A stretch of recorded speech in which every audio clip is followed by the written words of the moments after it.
Hello and welcome back to the ministry. And today we're talking about transition in midst of celebration. Last night I was watching two TV shows and I'm going to do two separate words. And I was watching Special Victims Unit and the character got married at the beginning of the episode. For y'all waiting on Kingdom Marriage, that's a sign. I've been seeing that characters getting married in the mid-season finales for these TV shows happening. They're happening. And I've just been getting chills on it. Some of y'all get married real soon. Let's just be honest. Some of y'all get married real soon. But my point for saying this is we've talked about letting go of people that were toxic and toxicity to you as you are moving on to your next elevation. Let's talk about letting go of people you don't want to let go of. Meaning the ones that it's not that you need to let go of them because they're toxic to you. These are people that you simply need to let go of because your season has transitioned. Meaning it's not that we are over. It's just I have to reposition you. In last night's episode, you saw two friends who were cops that were having a moment of just being friends. And because they were just being friends, when the one said, "I'm transitioning my job," the other friend became a little bit disgruntled because she didn't want her to leave. But in the end of the episode, she was like, "I gotta do this." And she's like, "I know you do." Some people, when you make this move into your new, the jealousy that is going to come off of them, and it's not even some of them that are jealous, it's the fact that their heart's a little bit hurt because they're like, "I'm losing my friend. I'm losing my daughter. I'm losing my son. I'm losing my," so on and so forth. Because they know that with this transition, they ain't gonna have you like they been had you. And it's not the fact that you're letting them go. You're just not gonna be positioned as you were, that you were as accessible to them as you were before. And some of them are not going to feel good about that initially. It's not that y'all can't pick up the phone and call each other. It's not that y'all can't have moments. It's not that y'all can't check in on each other. It's just you're not going to be in the same position anymore as you're celebrating the end of this season for you.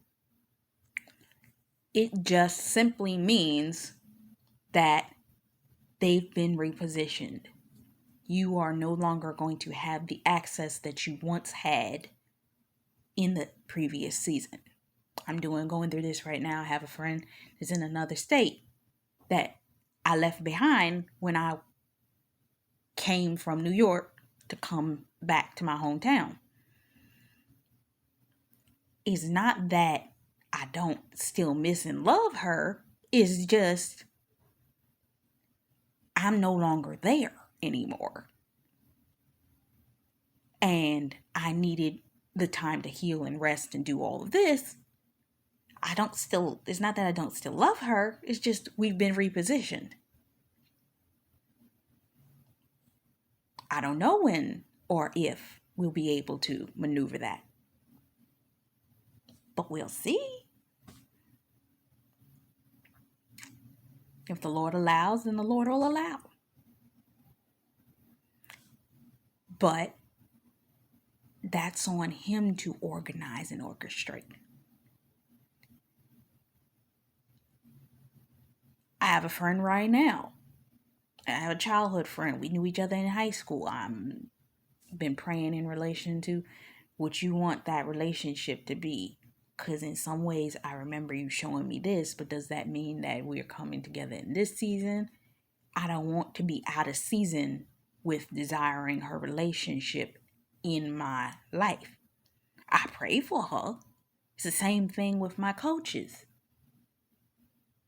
The Lord has me pray, but that doesn't mean that I'm supposed to be as attached as I was in a previous season to my coaches.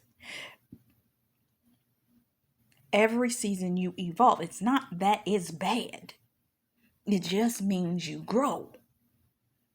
A lot of us are in growth. And because we are growing, we have to allow that growth to allow us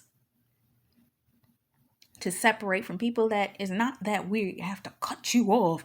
You've been exposed as being a threat to my life. I can't keep you around. No, it's just that they can't be there right now.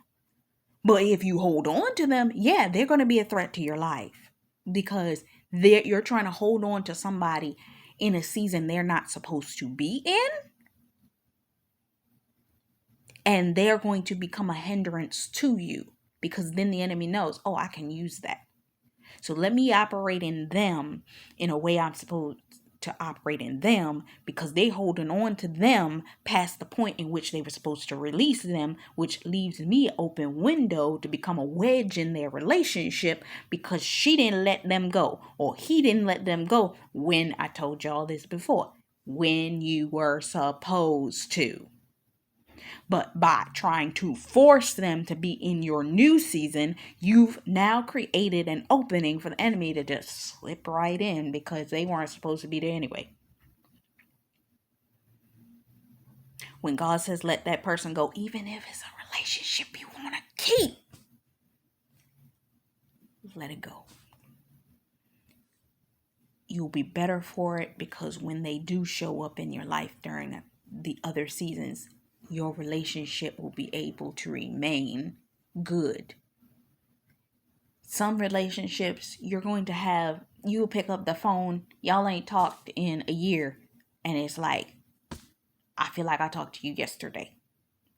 Y'all ain't talked in 5 years. I feel like I ain't talked to you since yesterday. And God will allow that to maintain. But you've got to allow him to work on that.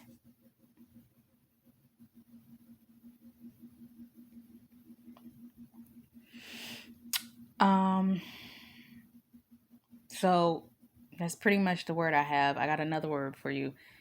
I'll be honest with you. I got another word for you. And the Lord gave me a movie, which I do not know how many parts it's going to be. But it's actually for the prodigals.